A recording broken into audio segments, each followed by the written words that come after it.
Have you ever met someone who, no matter what's happening around them, seems to stay calm, grounded, and almost magnetic? They're not the loudest in the room. They don't always have the best arguments, but people trust them. People are drawn to them. Why? Because emotionally intelligent people do one thing that sets them apart from everyone else. And once you understand it, you'll see the world and yourself differently. That one thing is self-awareness. And today, we're diving deep into why self-awareness is the hidden superpower of emotionally intelligent people, how you can develop it, and real stories of how it changes lives. Defining emotional intelligence. Emotional intelligence, or EQ, isn't about being soft or overly emotional. It's the ability to recognize, understand, and manage your own emotions, while also recognizing and influencing the emotions of others. Studies show EQ can be a stronger predictor of success than IQ. High EQ leaders inspire loyalty. High EQ friends build deep trust. High EQ partners create relationships that thrive even under stress. But here's the thing. None of that is possible without self-awareness. It's the foundation. Without it, you're flying blind through your own emotions. What is self-awareness? Self-awareness is simple to define but hard to master. It's the ability to step outside yourself and notice. What am I feeling right now? Why am I reacting this way? How are my emotions shaping my behavior and the people around me?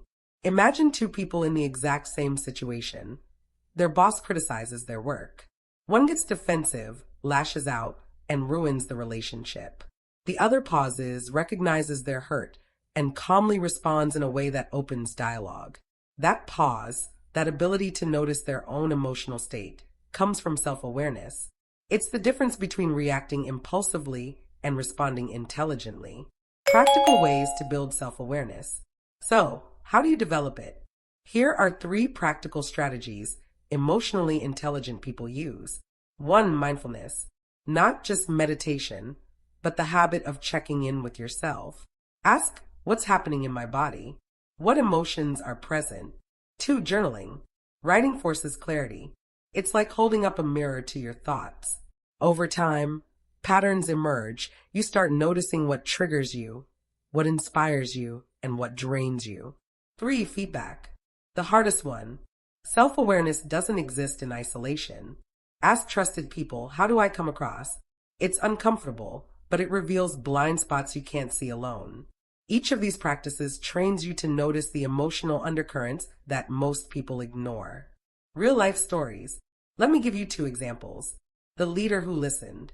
A manager once told me he nearly lost his team because he was so reactive. He thought being a strong leader meant being quick, decisive, and forceful. But one day, an employee pulled him aside and said, "Do you realize you shut people down when you're stressed?" It hit him. He began journaling after meetings, writing down not just what was said, but what he felt. Slowly, he noticed his patterns. Within a year, he became the kind of leader who asked more questions than he answered. His team's trust skyrocketed. The friend who never overreacted. We all know that one friend who never adds drama. When arguments flare, they don't escalate, they defuse. I asked one once how she stayed so calm. Her answer was simple. I notice my first reaction. Then I wait before I speak. That tiny gap, built on self-awareness, made her the most trusted person in her circle. These aren't superpowers. They're skills. Skills anyone can learn. Why it matters. When you build self-awareness, everything changes. Your relationships deepen because people feel truly heard. Your career expands because you can handle pressure without crumbling. Your inner life stabilizes. You stop being tossed around by every emotion. It doesn't mean you suppress feelings. It means you understand them. And when you understand them, you control how they shape your actions. So, what's the number one thing emotionally intelligent people do differently? They practice self-awareness. They know their own emotional landscape. And because of that, they can navigate the world with clarity, empathy, and strength. The question is, will you start doing the same? Because self-awareness isn't just the key to emotional intelligence. It's the key to a better life.